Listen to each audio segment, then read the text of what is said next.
Hello everyone, myself Dr. Jyoti working as a consultant pathologist in Paliwal Diagnostics Lal Path Labs Kanpur. मैं आप लोगों के साथ कुछ एक्सपीरियंसेस शेयर करना चाहती थी इस सेकेंड वेव ऑफ कोविड में। ये जो सेकेंड वेव ऑफ कोविड है, ये कई मायनों में फर्स्ट वेव ऑफ कोविड से डिफरेंट है। जो कोविड वायरस है ये डबली म्यूटेटेड है, तो ये नेजोफेरिंग्स में कॉलोनाइज ना होके ये लंग्स को डायरेक्टली कॉलोनाइज कर रहा है, जिस वजह से जो मोस्ट कॉमन सिम्टम्स हैं वो है ब्रेथलेसनेस, सांस फूलना। इसके साथ में और भी अदर वेग सिम्टम्स हो रहे हैं, जैसे कि फीवर हाई ग्रेड है, कुछ लोगों को लो ग्रेड है। अपार्ट फ्रॉम दैट किसी को हेडेक है, बॉडी एक है, जॉइंट पेन्स हो रहे हैं, जीरोस्टोमिया है, मुंह सूख रहा है, या कफ है, सोर थ्रोट है, ज़ुकाम हो रहा है, जीआई अपसेट है। ये सारे सिम्टम्स हैं और साधारण लोग इसको कॉमन फ्लू समझ के नज़रअंदाज कर दे रहे हैं। ये साथ में अगर किसी को एनोस्मिया है, या जिसको स्मेल नहीं आ रही है, या लॉस ऑफ टेस्ट सेंसेशन है, खाना टेस्टी नहीं लग रहा है, तो ये बिल्कुल कोविड टेस्ट के लिए एकदम डायग्नोस्टिक है कोविड के लिए, और बिल्कुल इक्विवेलेंट है एक आरटीपीसीआर टेस्ट की तरह। सेकेंडली, ये बहुत ज़्यादा यंग पेशेंट्स को या चिल्ड्रन को इन्फेक्ट कर रहा है, और जो हमारा बहुत वल्नरेबल पॉपुलेशन है, उम्र दराज लोग हैं जिनमें एसोसिएटेड कोमोबिडिटीज़ पाई जाती हैं, जैसे हार्ट डिजीजेस, लंग डिजीजेस या किडनी डिजीजेस, इन लोगों के लिए हॉस्पिटलाइजेशन की नीड ज़्यादा हो रही है। अपार्ट फ्रॉम दैट, जो एसिम्टोमेटिक पेशेंट्स हैं या जिनको माइल्ड सिम्टम्स हो रहे हैं, उन लोगों को आप प्रॉपरली मॉनिटर करके घर पर ही मैनेज कर सकते हैं, उनमें हॉस्पिटलाइजेशन की नीड नहीं हो रही है। अच्छा, जिन लोगों का कंप्लीट वैक्सीनेशन हो चुका है, उसमें ये देखा जा रहा है कि उनके जो है माइल्ड ग्रेड सिम्टम्स हो रहे हैं। ऐसा नहीं है कि वो इन्फेक्ट नहीं हो रहे हैं, इन्फेक्ट हो रहे हैं, पर उनके सिम्टम्स बहुत माइल्ड हैं। साथ ही जो लोग सिंगल वैक्सीनेटेड थे, सेकेंड डोज वैक्सीन लगवाने वाले हैं थे, तो उनको भी सिम्टम्स जो हैं वो थोड़े से माइल्ड ग्रेड के ही हुए हैं। पर जिन्हें नहीं लगे थे वैक्सीन्स, उन लोगों में थोड़ा सा ज़्यादा सीवियर सिम्टम्स पाए जा रहे हैं। और हमारे यहाँ भी अभी रिसेंटली कोविड टेस्ट कराया गया, तो सारे मेंबर्स पॉजिटिव निकले हैं, जिसमें से मेरी जो यंगर सिस्टर थी उसको वैक्सीनेशन नहीं हुआ था, तो एज़ यूजुअल उसके सिम्टम्स बहुत ही हाई ग्रेड के थे, और मेरे पेरेंट्स के सिम्टम्स जो है वो लो ग्रेड के थे, माइल्ड ग्रेड के थे। और क्योंकि मेरा तो कंप्लीट डोसेज हुआ था वैक्सीनेशन का, और पेरेंट्स का सेकेंड डोज लगने वाला था, तो I will go for the second vaccination as soon as possible, जब तक ये थोड़ा सा सेटल हो जाए, थोड़ा सा इन्फेक्शन एंड ऑल। तो हमने कैसे प्रोटोकॉल फॉलो किया है कि जैसे ही आपको सिम्टम्स लगें कि शुरू हो रहे हैं, फीवर आ रहा है या वेग सिम्टम्स भी हैं, तो उनको नज़रअंदाज ना करें। वो आपका फर्स्ट डे ऑफ सिम्टम होगा। उसके बाद आपके 5 डेज बहुत क्रूशियल हैं, क्योंकि इसमें आपके बेसलाइन इन्वेस्टिगेशंस कराने होंगे और आपका उसी के अकॉर्डिंग ट्रीटमेंट बिगिन होगा। तो बेसलाइन इन्वेस्टिगेशंस के लिए आप जिन भी फैमिली डॉक्टर से कंसल्टेशन ले रहे हैं, ऑनलाइन या फिजिकली अटेंड करके, जैसे भी, तो जो भी इन्फ्लेमेटरी मार्कर्स हैं, जैसे कि CRP, D dimer test, fibrinogen, CBC, ESR, liver function test, kidney function test, and apart from that COVID test. अब कोविड टेस्ट में लोगों की क्वेरी है कि क्या कराएं, एंटीजन किट रैपिड टेस्ट करवाएं या फिर आरटीपीसीआर करवाएं। तो उसमें आप ये सोचने में टाइम डिले लॉस करते हैं, उसके टेस्ट का वेट करते हैं, और नेगेटिव आ जाए तो रिलैक्स भी हो जाएंगे, और आपको लगेगा आपको है नहीं, बट कि ऐसा नहीं है। हमारे भी एंटीजन किट टेस्ट सबके नेगेटिव आए थे, but then we went for RTPCR test and we all came out to be positive. तो इसलिए किट टेस्ट जो है आप करवाएं। अगर वो नेगेटिव आए तो आपको आरटीपीसीआर टेस्ट करवाना चाहिए, क्योंकि अगर पॉजिटिव है तो ठीक है, but negative that doesn't indicate कि आपको इन्फेक्शन नहीं है। आरटीपीसीआर भी टेस्ट करवाएं, बट ये वायरस तो इतना जेनेटिकली म्यूटेटेड है, और क्या रीजंस हैं इसके कि ये आरटीपीसीआर भी डिफिकल्ट हो रहा है डिटेक्ट कर पाना, क्योंकि फर्स्ट ऑफ ऑल ये वायरस नेजोफेरिंग्स को ना इन्फेक्ट कॉलोनाइज करके लंग्स को कॉलोनाइज कर रहा है, और हम लोग सैंपल्स नेजल सैंपल्स लेते हैं या थ्रोट टॉन्सिलर फोसा के सैंपल्स लेते हैं, तो नहीं डिटेक्ट हो पाता है।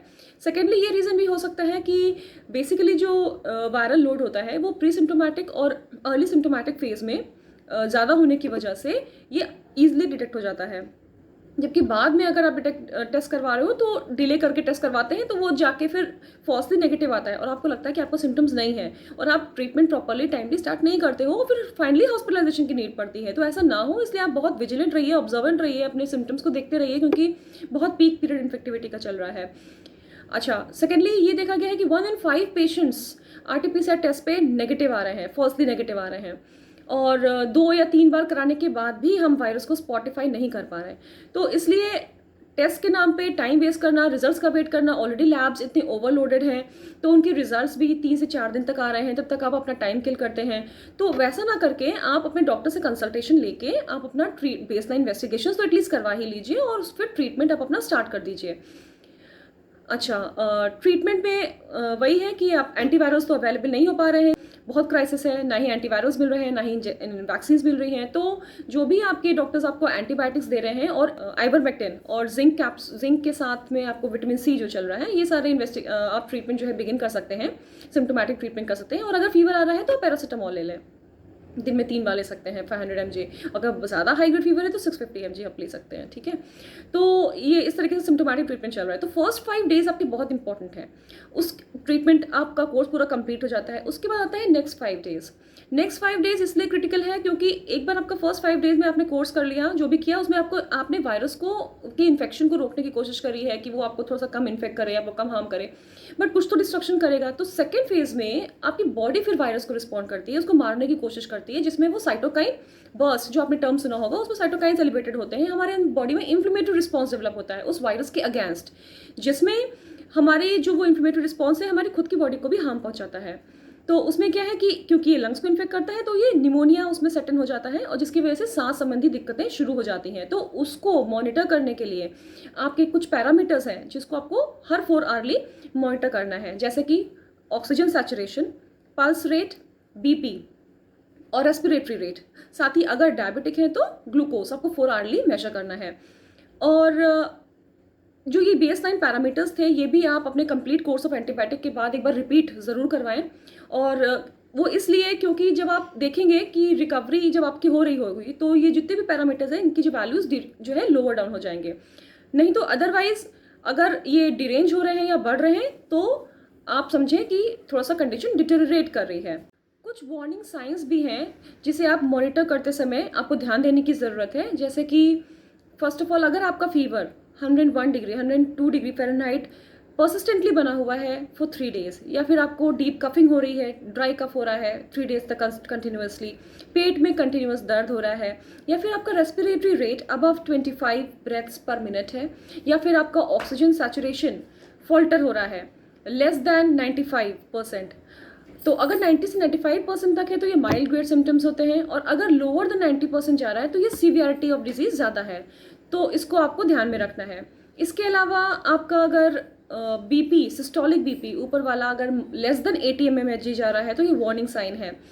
आपके लिप्स या फेस नीले पड़ रहे हैं, या फिर आप कॉन्सेंट्रेट नहीं कर पा रहे हैं, या फिर आपको सुस्ती आ रही है, तो ये सारे जो हैं चीज़ें ये शो करती हैं कि ये कुछ तो आपकी बॉडी में डिफरेंट है, वार्निंग साइंस हैं। आप तुरंत अपने नियर बाय डॉक्टर को या फिजिकली या फिर ऑनलाइन आप उनसे कंसल्टेशन लें या फिर हॉस्पिटल विजिट करें तुरंत।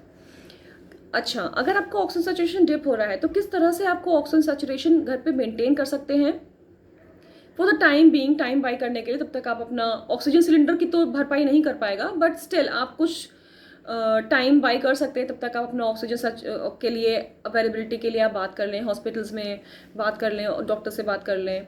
और सीटी स्कैन कब कराना है, स्टेरॉइड यूसेज जो है उसको जुडिशियसली यूज़ करना है, खुद से ना करें, डॉक्टर्स के कंसल्टेशन के अकॉर्डिंग ही करें, कैसे करना है, कब करना है, ऑक्सीजन सैचुरेशन कैसे बैलेंस आउट करना है, तो ये सब मैं आपको अपने नेक्स्ट वीडियो में बताऊंगी। Stay healthy, stay safe and keep yourself physically as well as mentally fit, क्योंकि ऑक्सीजन सैचुरेशन जो है वो पैनिक स्टेट में आने से भी कम होता है। तो इसलिए आपको ये सारी चीज़ें ध्यान में रखते हुए we have to fight together against the second wave of COVID and will come out victorious. Thank you, नमस्कार।